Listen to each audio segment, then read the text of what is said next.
Samantala, isa pong requiem-mass ang inalay ng PNP para kay Police Inspector J. Latawan Oyan. Isa po siya sa 5 napatay sa gitna po ng patuloy na gulo dito sa Zamboanga City. Dumalo sa misa ang kanyang mga kasamaan sa PNP class Bagsay Lahi 2006. Masipag at dedikado raw sa kanyang trabaho si Oyan. Ang kanyang mga kaanak di raw mapigilang magalit sa nangyari sa kanilang mahal sa buhay. Pero ayon po sa kanila, handa silang magpatawad. Ang kanilang panalangin ay matigil ng kagulan dito sa Zamboanga para wala na pong masawi. Samantala, nagpapatuloy nga po ang operasyon nitong mga sundalo dito at ito pong kaling ito ay malayo na po yung pinwestuhan ng mga ambulansya na nakikita natin. Yung mga bumbero po dito naka-standby pa rin hanggang ngayon. Sa kabila po yan ng malakas na usok. Papakita ho natin sa inyo yung usok po mula dito sa aming kinakapwestuhan.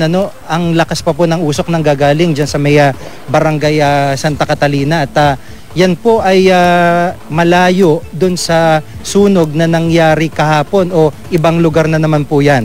So yan po ang sitwasyon dito. May sunog pero hindi makaresponde mga bombero. May ambulansya pero malayo po sa maaring pinakamalapit na pagdalhan sa mga tatamaan po ng mga kalaban po ng pamahalaan. At sa ngayon nga po ay tuloy po ang putukan doon sa may Lustre Street na kanina po nakita nyo. Meron pong nakuha doon, nakatakas na 2 hostage. Ngayon po mga sundalo na lang po ang laman noon dahil dahil nga po sa pagsabog kanina ng hindi lang 2 o 3 mortar yung pong sumabog kanina, no? At yun nga po ang sitwasyon. At kanina po ay malapit lang po ang mga miyembro ng Red Cross. Sila po yung napuruhan dito po sa pagsabog na ito. Papakita po namin sa inyo yung ilan po sa mga naunang kuha namin kanina sa pangyari na akin pong binabanggit kung saan ito po yung bigla na lamang nagtakbuhan po kami. Papakita po namin sa inyo sa kanto niya yung pong miyembro ng Red Cross na una pong na-evacuate.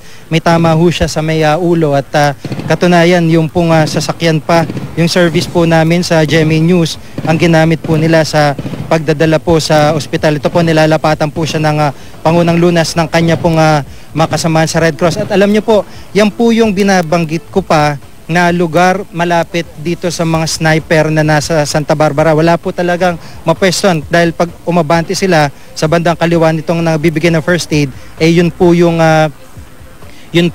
sinabugan. So nasa gitna po yung pwesto. Yan po ilang minuto bago po umere itong QRT kanina lamang at ito nga po yung nasa may likuran ko kanina ay yung pwesto kung saan po sumabog yung may nasa gawing kanan ko, doon po sumabog yung mortar at doon din po nakapwesto yung mga miyembro po ng Red Cross. Ito po may dumarating na fire truck at dito sa likuran ko magsa-standby po ito ulit para po makaresponde kapag na-clear na sila ng military para makapasok sa area gaya po ng ginawa kahapon.